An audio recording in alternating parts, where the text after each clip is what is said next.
जय हिंद मित्रों, Kalyani IAS academy में आप सभी का हार्दिक स्वागत है। मित्रों, आज से हम स्टार्ट करने वाले हैं हमारे भूगोल विषय की तीसरी यूनिट को। मतलब आपके जो मुख्य परीक्षा के प्रथम प्रश्न पत्र के खंड बा में जो सिलेबस लिखा गया है उसकी हमने पहली और दूसरी यूनिट को कवर कर लिया है। पहली यूनिट आपकी विश्व भूगोल के अंतर्गत आती है, दूसरी यूनिट भारत के भूगोल के अंतर्गत आती है और तीसरी यूनिट में आपको अध्ययन करना है मध्य प्रदेश के भूगोल का। सबसे पहले हम बात कर लेते हैं कि आपको इस यूनिट के अंतर्गत क्या क्या पढ़ना है। अर्थात लोक सेवा आयोग ने आपके लिए यूनिट 3 के सिलेबस में कौन कौन से मुख्य बिंदु प्रदर्शित किए हैं जिनका अध्ययन आपको करना है या जिनसे आपसे प्रश्न पूछे जाएंगे। चूंकि सभी यूनिटों का महत्व बराबर है, आपको मैं पहले भी बता चुका हूं कि सभी यूनिटों से बराबर प्रश्न आने हैं, 3 नंबर, 5 नंबर और 11 नंबर। तो जिस तरीके से पहली यूनिट से आने हैं वैसे ही दूसरी यूनिट से और वैसे ही आने हैं तीसरी यूनिट से। चलिए पहले हम सिलेबस डिस्कशन कर लेते हैं कि आखिर सिलेबस में क्या क्या है, क्या क्या आपको पढ़ना है। तो सबसे पहला पॉइंट लिखा है जिसमें लिखा है मुख्य भू आकारकी, अर्थात मध्य प्रदेश की आपको मुख्य भू आकारकी का अध्ययन करना है। यहां पर आयोग ने स्पष्ट तौर पर लिखा है कि आपको मुख्य भू आकारकी के अंतर्गत नर्मदा सोन घाटी और मालवा के पठार का अध्ययन करना है। किसका अध्ययन करना है? नर्मदा घाटी का अध्ययन करना है और मालवा के पठार का अध्ययन करना है। लेकिन यहां पर हम सिर्फ नर्मदा घाटी और मालवा के पठार का अध्ययन नहीं करेंगे, हम मध्य प्रदेश के भौगोलिक विभाजन का अध्ययन करेंगे, जिसके अंतर्गत हम इसके जो 3 मुख्य भाग और 9 उपविभाग हैं उन सभी का विस्तार रूप से अध्ययन करेंगे। उसके बाद हम नर्मदा घाटी और मालवा के पठार का विस्तार से एक अलग वीडियो में विस्तार से अध्ययन करेंगे।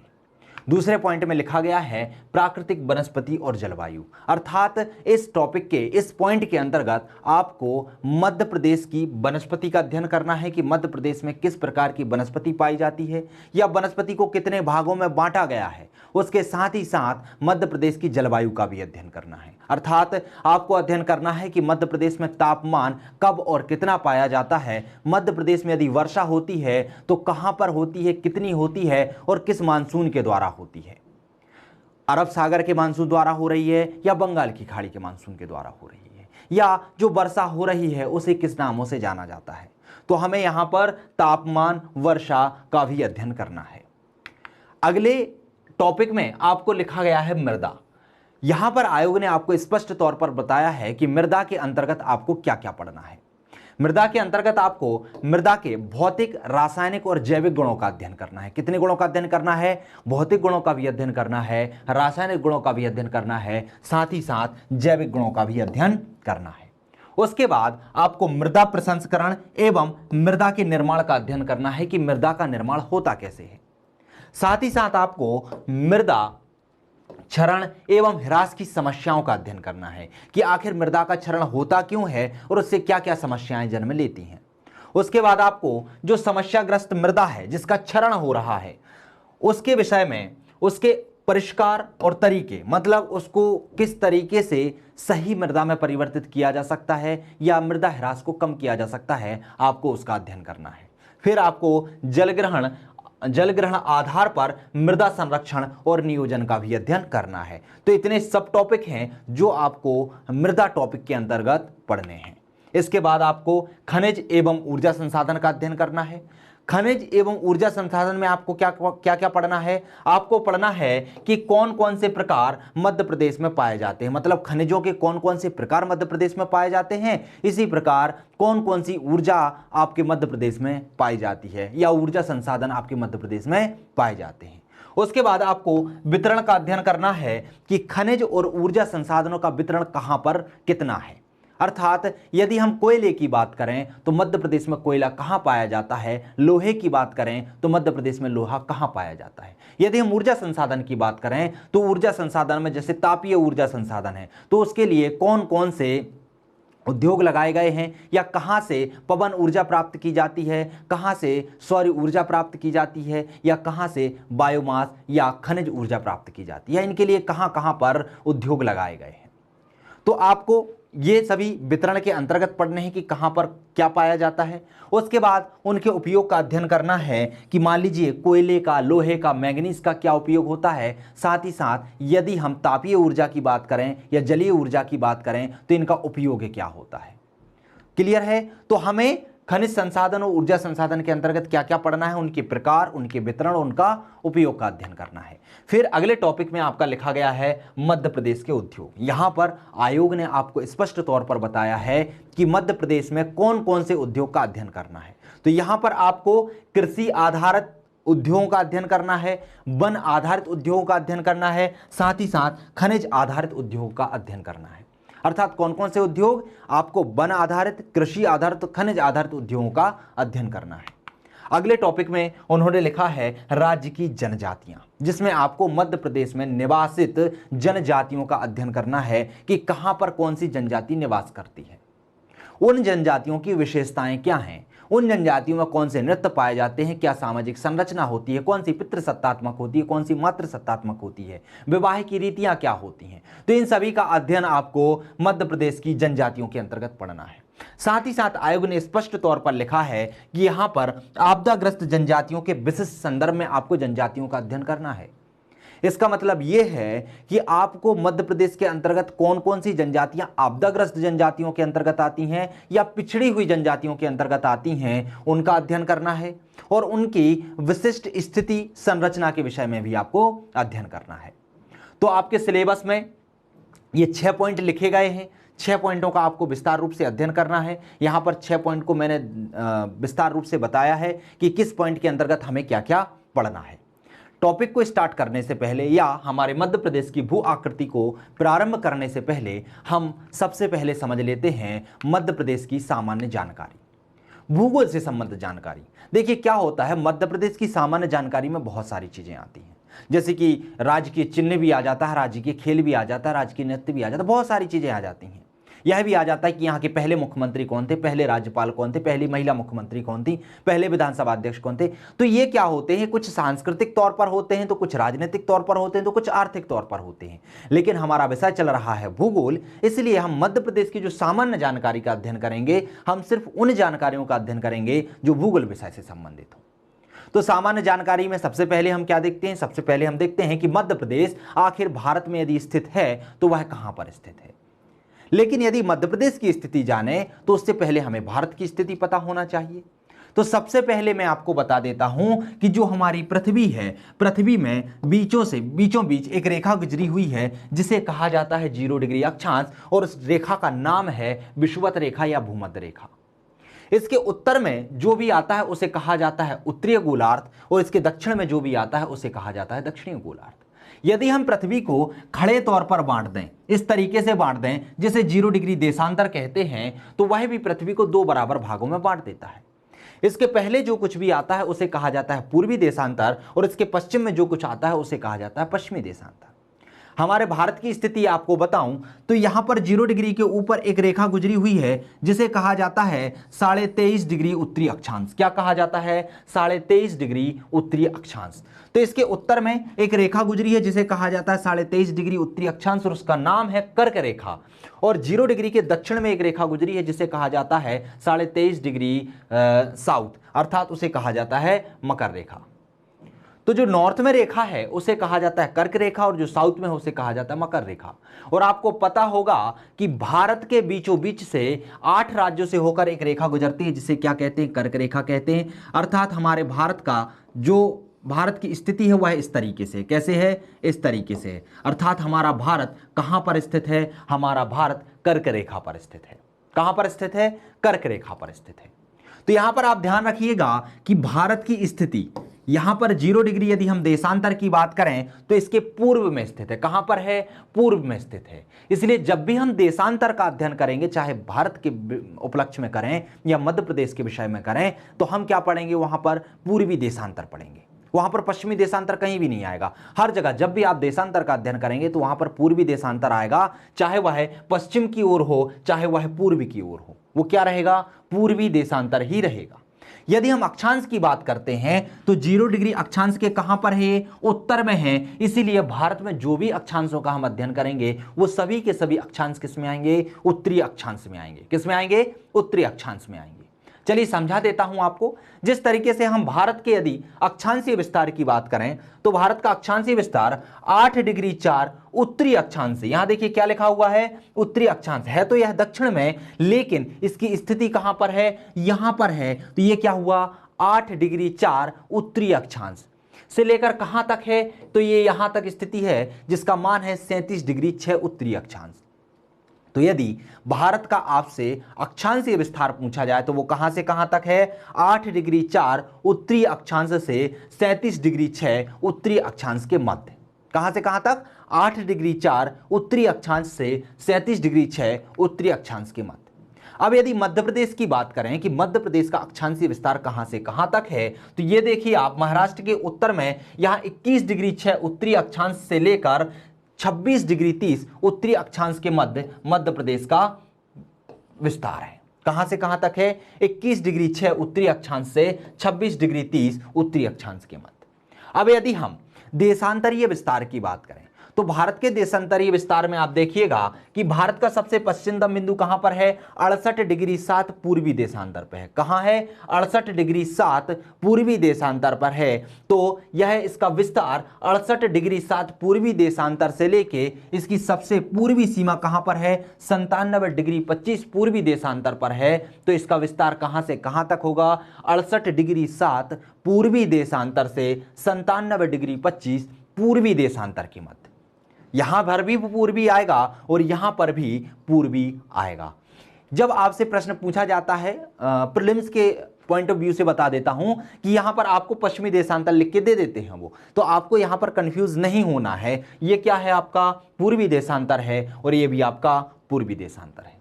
उसी तरीके से यदि हम मध्य प्रदेश की बात करें तो मध्य प्रदेश का जो अक्षांशीय विस्तार है, देशांतरीय विस्तार है, वो कहां से कहां तक होगा, तो गुजरात की सीमा से यहां है, यहां पर कितना है, 74 डिग्री पूर्वी देशांतर से लेकर यहां पर छत्तीसगढ़ के यहां ये छत्तीसगढ़ आ गया, यहां पर ये सिंगरौली में है। तो यहां पर कितना है, 82 डिग्री 48 पूर्वी देशांतर के मध्य है। कितने से कितने रहेगा ये रहेगा 74 डिग्री पूर्वी देशांतर से 82 डिग्री 48 पूर्वी देशांतर के मध्य मध्य प्रदेश का देशांतरीय विस्तार रहेगा। तो अक्षांशीय विस्तार और देशांतरीय विस्तार समझा हमने।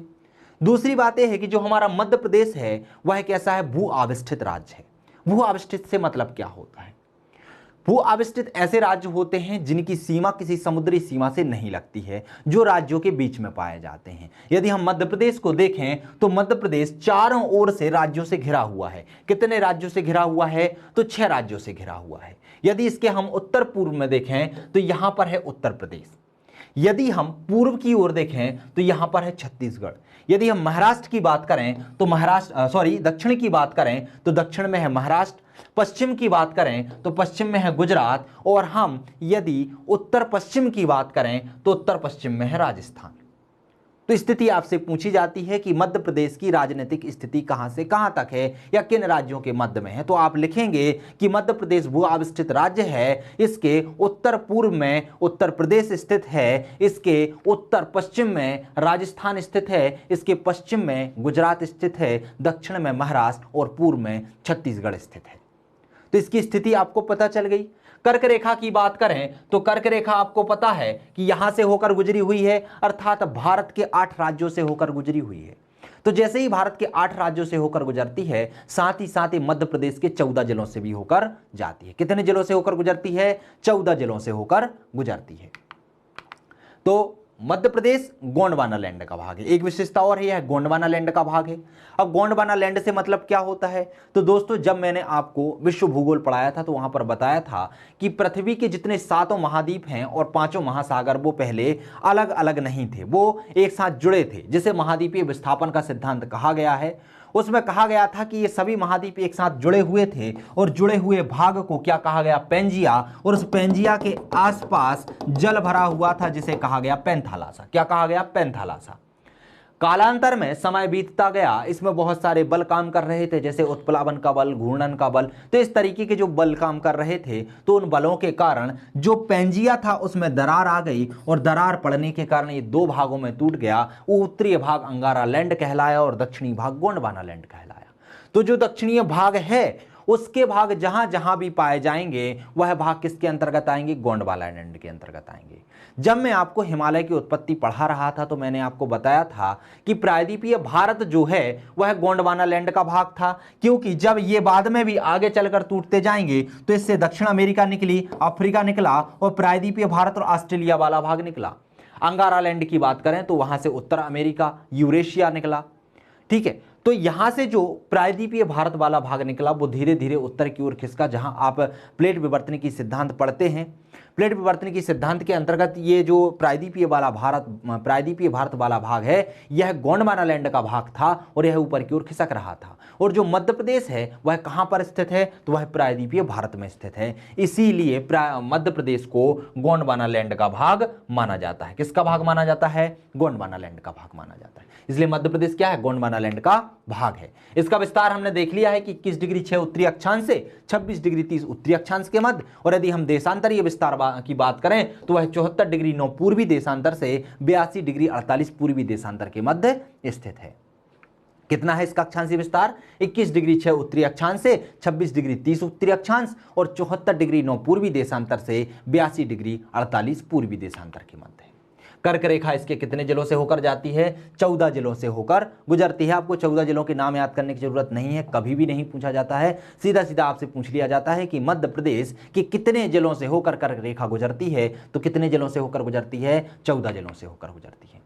यदि हम मध्य प्रदेश की क्षेत्रफल की बात करें तो मध्य प्रदेश का क्षेत्रफल है 3,08,252 वर्ग किलोमीटर। कितना है, 3,08,252 वर्ग किलोमीटर। और यदि हम भारत के कुल क्षेत्रफल की बात करें तो यह भारत के कुल क्षेत्रफल का कितने प्रतिशत भाग रखता है, 9.38% भाग अपने पास रखता है। कितना रखता है, 9.38% भाग। यदि हम क्षेत्रफल की दृष्टि से मध्य प्रदेश की बात करें तो क्षेत्रफल की दृष्टि से मध्य प्रदेश राजस्थान के बाद दूसरा स्थान रखता है। कौन सा स्थान रखता है, दूसरा स्थान रखता है। 2000 के पहले यह पहला स्थान रखता था, लेकिन सन 2000 में छत्तीसगढ़ अलग हो जाने के बाद अब इसकी स्थिति दूसरी हो गई है। तो मध्य प्रदेश का हमने देखा, क्षेत्रफल भी देख लिया। अब बात करते हैं मध्य प्रदेश की लंबाई और चौड़ाई की। तो मध्य प्रदेश उत्तर से दक्षिण की ओर, अर्थात ये जो इसकी लंबाई है वो कितनी है, 605 है। कितनी है, 605 किलोमीटर है। मध्य प्रदेश उत्तर से दक्षिण की ओर इसकी लंबाई कितनी है, 605 है। यदि हम इसकी चौड़ाई की बात करें तो इसकी चौड़ाई कितनी है, इसकी चौड़ाई है 870 किलोमीटर। कितनी है, 870 किलोमीटर। मध्य प्रदेश की लंबाई की बात की जाए या उत्तर से दक्षिण की बात की जाए तो मध्य प्रदेश कितना लंबा है, 605 किलोमीटर है। और यदि पूर्व से पश्चिम की लंबाई की बात की जाए या इसकी चौड़ाई की बात की जाए तो वह है 870 किलोमीटर। यह एक स्थलावृत राज्य है। मैं पहले ही बता चुका हूं कि यह 6 राज्यों की सीमाओं से लगा हुआ है। 6 राज्य इसे आपस में घेरे हुए हैं। भौगोलिक दृष्टि से बात करें, राजनीतिक दृष्टि से तो हमने देख लिया कि यहां पर उत्तर प्रदेश है, यहां पर राजस्थान है, यहां पर छत्तीसगढ़ है, यहां पर महाराष्ट्र है, यहां पर गुजरात है, यहां पर महाराष्ट्र और यहां पर छत्तीसगढ़ है। लेकिन यदि हम भौगोलिक दृष्टि से देखें मध्य प्रदेश को तो भौगोलिक दृष्टि से इसके पूर्व में छत्तीसगढ़ का मैदान है। ये जो आपको क्षेत्र दिखाई दे रहा है यहां पर है छत्तीसगढ़ का मैदान। तो पूर्व में क्या है, छत्तीसगढ़ का मैदान है। पश्चिम की बात करते हैं तो पश्चिम में स्थित है अरावली श्रेणियां। यहां पर अरावली श्रेणी है, मैंने बताया था अरावली श्रेणी का विस्तार कहां से कहां तक है, तो वह गुजरात, राजस्थान, हरियाणा और दिल्ली तक है। यदि हम इसके उत्तर की बात करें तो उत्तर में गंगा और यमुना का मैदान है। किसका मैदान है, गंगा यमुना का मैदान है, जिसे उत्तर भारत का मैदान कहा जाता है। और यदि हम दक्षिण की बात करें तो दक्षिण में यहां पर ताप्ती नदी का मैदान है, साथ ही साथ यहां पर महाराष्ट्र का मैदान है, जिसे दक्कन का पठार भी कहा जाता है। उसका पूर्वी भाग विदर्भ का पठार था, मैंने आपको बताया था।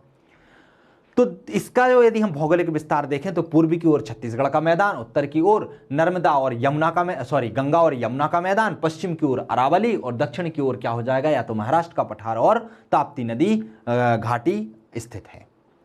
तो ये क्या हुआ, इसका भौगोलिक विस्तार हुआ। इसके अलावा भी मध्य प्रदेश से संबंधित थोड़ी बहुत और जानकारियां हैं जिनको हम डायग्राम के माध्यम से समझ लेते हैं।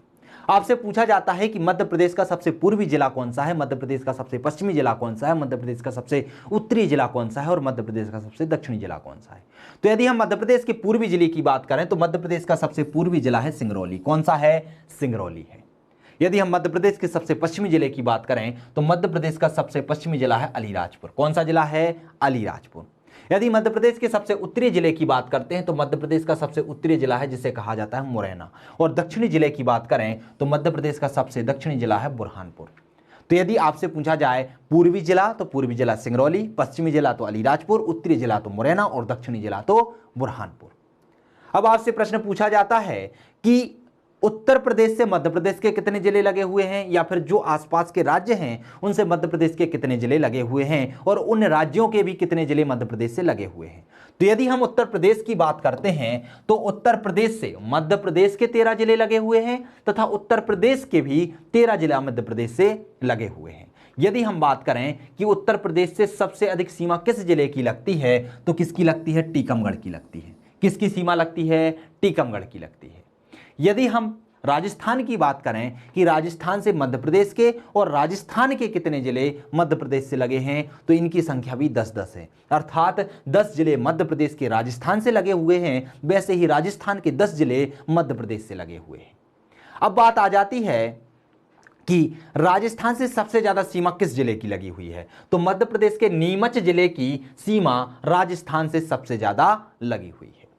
यदि हम गुजरात की बात करें तो गुजरात से मध्य प्रदेश के 2 जिले लगे हुए हैं, उसी तरीके से गुजरात के भी 2 जिले किससे लगे हुए हैं? मध्य प्रदेश से लगे हुए हैं।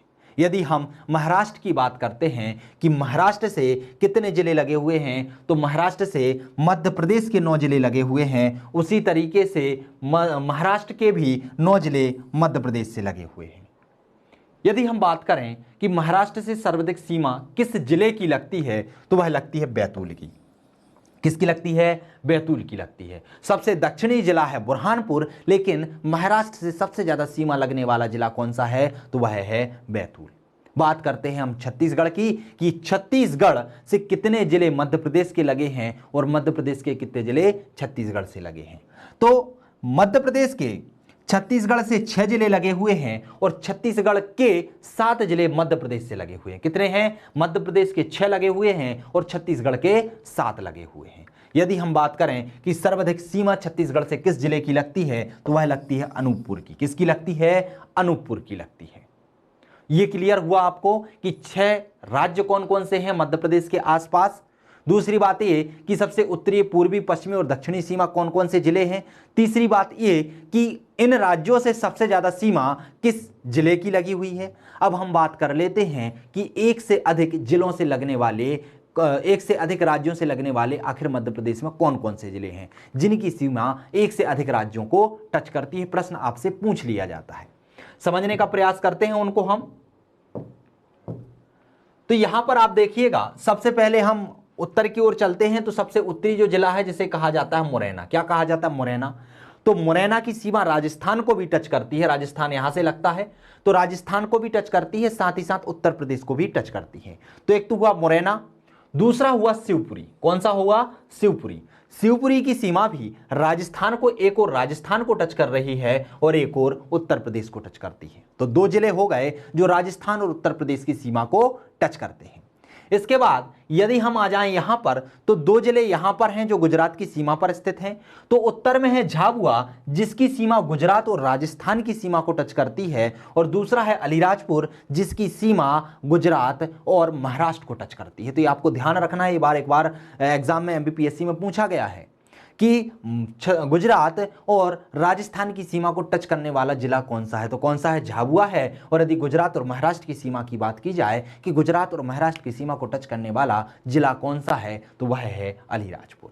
तो 2 यहां पर हो गए और 2 यहां पर हो गए। आगे बढ़ते हैं, यहां पर देखते हैं तो यहां पर एक जिला है जिसे कहा जाता है बालाघाट। बालाघाट की सीमा किससे लगी हुई है? तो बालाघाट की सीमा महाराष्ट्र से और छत्तीसगढ़ से लगी हुई है। किससे लगी है? महाराष्ट्र से और छत्तीसगढ़ से लगी हुई है। उसी तरीके से यदि यहां पर सबसे पूर्वी जिले की बात करें तो इसकी सीमा जिसे कहा जाता है सिंगरौली, तो इसकी सीमा उत्तर प्रदेश और छत्तीसगढ़ से लगी हुई है। किससे लगी है? उत्तर प्रदेश और छत्तीसगढ़। तो यदि हम बात करें कि एक से अधिक राज्यों को टच करने वाले जिलों की संख्या कितनी है तो कितनी है? 6 है। क्लियर है? नाम आपको याद हो गए। उत्तर प्रदेश और गुजरात, राजस्थान की बात करें तो मुरैना और शिवपुरी लगे हुए हैं। यदि हम राजस्थान और गुजरात की बात करें तो झाबुआ, और यदि हम बात करें किसकी, गुजरात और महाराष्ट्र की, तो अलीराजपुर। यदि हम महाराष्ट्र और छत्तीसगढ़ की बात करें तो बालाघाट, और यदि हम छत्तीसगढ़ और उत्तर प्रदेश की बात करें तो सिंगरौली। ये जो जिले हैं वह किसकी सीमा से लगे हुए हैं, एक से अधिक राज्यों की सीमा से लगे हुए हैं। तो दोस्तों सामान्य जानकारी के अंतर्गत इतना ही। इसके बाद हम मध्य प्रदेश के भौगोलिक विभाजन का अध्ययन करेंगे। भू आकृति की दृष्टि से इसे कितने भागों में बांटा गया है इसका अध्ययन करेंगे अगले वीडियो में। तो अगले वीडियो में मिलते हैं अगले टॉपिक के साथ। तब तक के लिए नमस्कार।